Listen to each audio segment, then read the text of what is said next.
The Indiana Forest Alliance opposes excessive logging in state forests. As an environmental nonprofit, its members coordinate efforts with other state groups and try to influence legislation that will determine the future of Hoosier trees. My name is Sandy Messner. I'm the Outreach Director for IFA. I have been here since January, so I'm kind of new. I was brought in, my whole reason for sort of doing what I do is to increase the membership at IFA, to increase the number of volunteers we have, to increase basically the number of donors, and to make the issue of the logging in our forests better known. The IFA is a network of state groups that mobilizes policymakers and Indiana citizens for conservation efforts in Indiana's state forests. Jason Flickner, the organization's conservation director, has worked in environmental advocacy in and out of the IFA since 1998. He said the organization began in the mid-90s.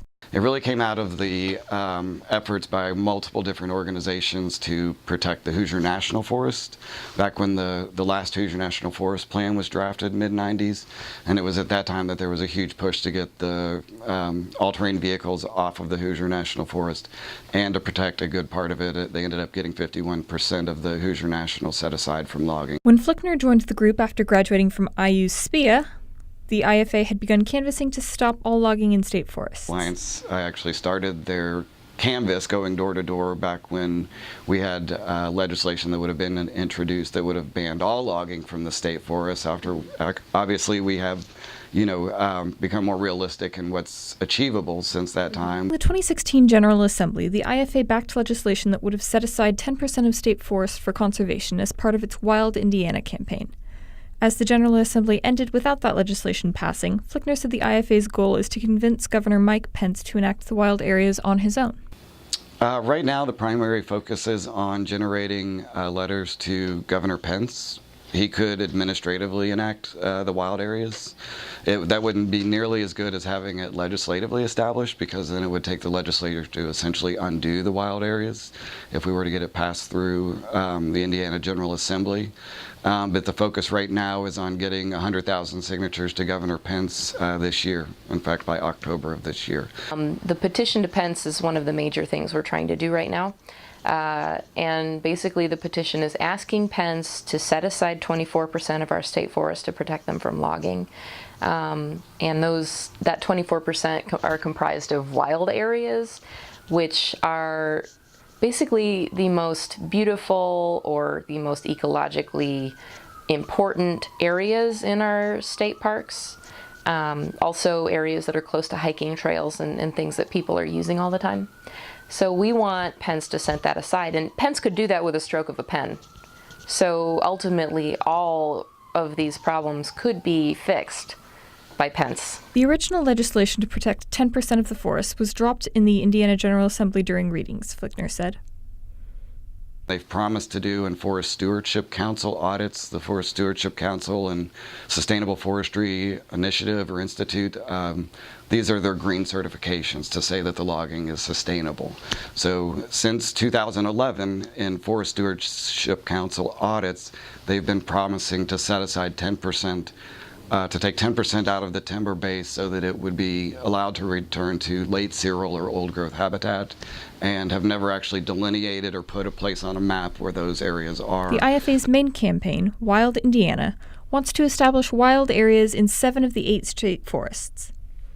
Flickner said about 36,820 acres total would be shielded from any logging. The whole point is to try to find the largest tracts of contiguous forest on our state forests and say that these areas are in most desperate need of being set aside and protected, and to provide this deep interior forest habitat. You have nature preserves, but most of those nature preserves are only a few hundred acres. The state forests are the only places that you're going to find thousands of acres, contiguous acres, that could be blocked off, no timbering, no extraction allowed, only dispersed recreation, and preserve that large amount of acreage. Flickner said some Republicans backed the 10% measures for financial reasons. As the state parks sell the timber they log for less money than a private owner might, some members of the GOP disliked the government's presence in the timber market. The IFA also focuses on old growth or mature areas of the forest where endangered species like the Indiana bat or hellraiser salamander may make their homes. We are not trying to make the argument that no logging should happen anywhere on the state forests.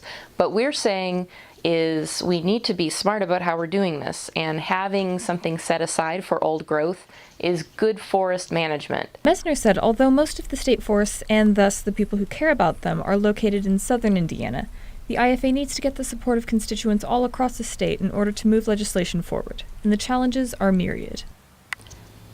One, people don't know about the issue. A lot of people don't know about the issue. And so first, convincing them that there is a problem, I think it all by itself is a challenge. Not everybody sees those logging trucks go by every day. Not everybody goes hiking all the time, to see the differences in the forest. So that's one issue.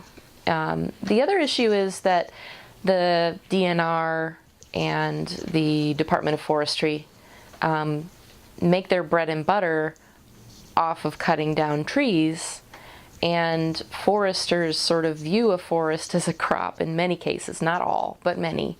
And so then we have people like ecologists and biologists who are like, the forest is not a crop. The IFA's goal is to protect the character of the forest, Flickner said, old and new growth alike. The state forests are not just a crop. It's not like a soybean field, or it's not like, a field of corn. This is a sensitive ecological area. It's used for more than just earning money. It has an intrinsic value to people who live in Indiana and who travel and enjoy those places, and tourists and that kind of thing.